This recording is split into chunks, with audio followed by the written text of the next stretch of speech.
오늘부터는 이제 부동산 PF에 대한 거를 다 끝내고, 약간은 대중적인 주제를 가지고 얘기를 하려고 합니다. 저희 와이프나 뭐 딸이 너무 전문적이어서, 주변에 홍보도 못 하겠다고 하더군요. 그래서 이제, 그리고 최근에 저한테 일주일에 한 네다섯 통의 메일이 오는 게 대부분 취중생들에 대한 메일이에요. 그래서 이번에는 그 취중생들에 대해 도움이 되고자 시리즈로 강의를 하려고 합니다. 제일 먼저 많이들 고민해야 되는 것들이 어디에다 첫 발을 내딛어야 하나요? 저축은행으로 가는 게 좋은가요? 신탁사로 가는 게 좋은가요? 증권사로 가는 게 좋은가요? 어디로 가야 되는 게 좋은가요? 하는 질문들이 되게 많았고, 어떤 친구는 저는 금융의 전도사가 되고 싶어요. 그래서 증권사에 가서 프라이스 마스터스처럼 새로운 CDS가 같은 상품을 만들고 싶어요.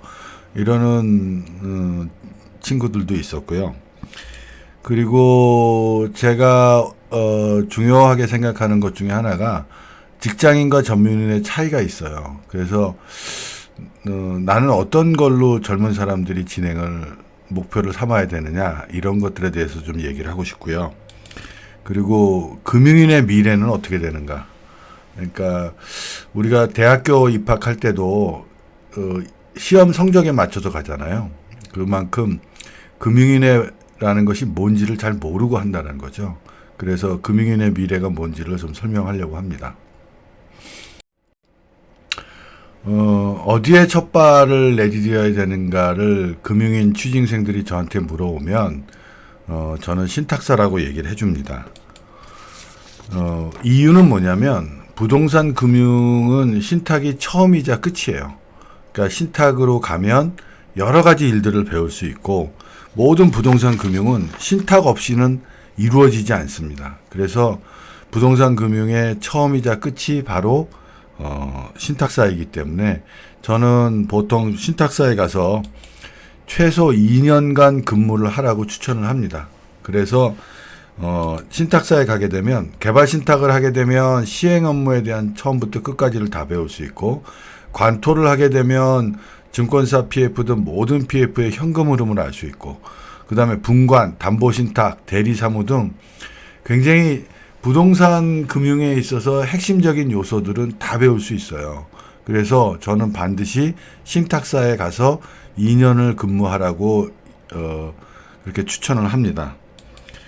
그리고 신탁을 모르고 부동산 금융을 안다고는 절대로 할 수 없습니다.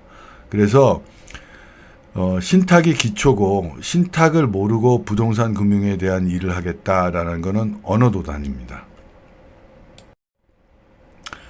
그 다음에 이제 금융의 전도사가 되고 싶어요, 이러는 야심찬 계획을 얘기했던 취준생이 있어요. 지금 저희 회사에서 인턴 생활을 하고 있는데, 프라이스 마스터스는 이 가운데 있는 사람이죠. 제가 부동산 PF에서 책임전공 확약에 대한 뒷얘기를 할 때 부동산 책준이라는 게 크레딧 디폴트 수합이라는 거였고, 1994년도에 JP 모간에서 처음으로 이 크레딧 디폴트 수합이라는 거를 만들어낸 사람이 이 가운데 있는 프라이스 마스터스입니다. 그런데 이제 젊은 취준생들이 직장을 가질 때 고민해야 되는 게 세 가지가 있어요. 그러니까 내가 하고 싶은 것, 할 수 있는 것, 해야만 하는 것. 기본적으로 이제 해야만 하는 거는 돈을 벌어야 되는 거라고 해서 논외로 치면 내가 하고 싶은 건 금융인이에요. 근데 정말로 내가 할 수 있는지는 모릅니다. 또 한 가지, 금융에서 저는 금융구조를 짜고 싶어요. 근데 자기가 할 수 있는 건지는 또 모르는 거예요. 그래서 제일 중요한 거는 자기가 할 수 있는 것과 하고 싶은 것이 같아지면 최고입니다.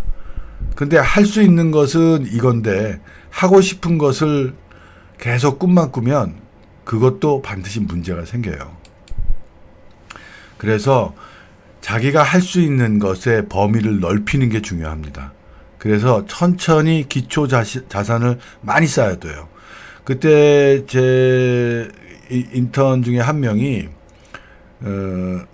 그 준법감시원실에 있었대요. 근데 자기는 금융구조를 하고 싶어서 준법감시원에서 한 1년을 근무하다가 도무지 이거를 하는 게 아니라고 생각을 하더라고요. 근데 그때 제가 얘기했던 게 어디에선 준법감시원에서도 배우는 게 있어요. 그리고 자기가 영업을 해도 배우는 게 있고 심사를 해도 배우는 게 있습니다. 아, 나는 금융구조를 짜고 싶으니까 나는 준법감시원에 있기 때문에 싫어. 이런 거는 절대로 아닙니다.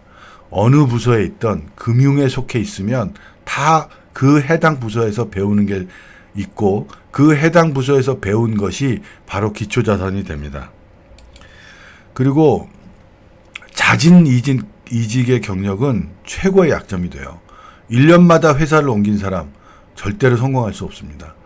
나중에 이력서를 냈는데 1년마다 한 서너 번 옮겼다. 그 사람은 회사에 대한 충성도가 없다고 생각을 해요. 그래서 그런 사람은 배제를 합니다. 그래서 여러분이 어느 직장에 가서라도 2년 이상을 근무하지 않으면 그 직장에서의 경력을 인정받을 수 없어요. 그래서 여러분은 한번 직장에 취직을 하게 되면 최소한 2년은 그 회사에서 내가 모든 것을 배우겠다라는 자세가 중요해요. 나한테 안 맞는다 이런 직장은 없어요. 아무리 나쁜 직장이어도 배우는 게 있는 겁니다.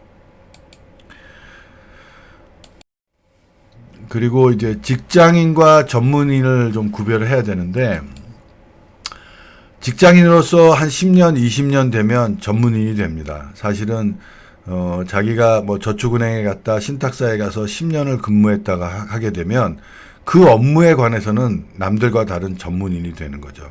그래서 짧게 2년 있었다, 3년 있었다, 1년 있었다 절대로 전문인이 될 수 없습니다. 그리고 전문인이라는 거는 라이선스 취득자입니다. 그러니까 CFA, 공인회계사, 공인감정평가사, CCIM, 대체투자 전문운용사 뭐 이런 사람들이죠. 그러니까 시험을 보고 라이선스를 취득했다라고 하는 것은 그 기본적으로 어떤 거냐면 자기의 능력을 공식력 있는 기관으로부터 인정받았다는 뜻이에요. 그러니까 저런 라이선스를 취득해서 자격증을 가졌다는 사람은 그 해당 분야에 대해서는 경력을 인정해 준다는 거죠. 근데 요즘은 이제 공인회계사, 공인감정평가사 같은 경우에도 너무 많이 뽑으니까 너무 많이 탄생되고 하니까 예전에 1금융권에서는 뭐 50만 원 이렇게 2000년도 초반에는 자격증비를 줬어요. 근데 2010년에 들어서는 5만 원. 요즘은 아무도 안 줍니다. 공인회계사든 감정평가사든. 그래서 제가 나중에 이 각각의 CFA, 공인회계사, 공인감정평가사, CCIM, 대체투자 전문운용사에 대해서는 별도로 설명을 한번 하도록 할게요. 그래서 여러분들이 명함에다가 자기 라이센스에 대한 거를 기입합니다. 그러면 상대방은 이 사람 처음에 저 어느 은행에 있는 무슨 대리입니다, 과장이다 그러면 이 사람의 능력에 대해서는 판단을 할 수가 없어요. 근데 명함에 저런 자격증에 대해서 써놓게 되면 이 사람은 최소한 공식력 있는 기관에서 이 사람의 경력에 대해서 인정을 받았구나 해서 상대방의 신뢰가 생깁니다. 그래서 젊은 사람들 요즘 CFA 제 제자들 보면 제 제자들 중에서 CFA가 한 12명 돼요. 근데 그 중에서 10명이 20대입니다. 29, 30. 저 때만 해도 CFA 따려면 한 나이 40 정도 돼서 땄어요. 왜냐하면 저 CFA 시험이 한 4년 정도 걸리고 그 다음에 취업에 대한 경력이 있어야 돼요. 그래서 3번에 대한 시험을 봐야 되고 시험비도 한 10,000불 정도 들어갑니다. 저 때도 그랬거든요. 근데 제 때는 CF에 대해서 한국에서 잘 몰라서 별로 사람이 없었는데 요즘은 제 제자들이 저한테 명함을 주는데 CFA 명함인데 너 몇 살이니 물어보면 29, 30 막 이래요. 31. 그만큼 젊었을 때 머리가 잘 돌아갈 때 저런 라이센스를 취득하는 것은 굉장히 중요한 겁니다.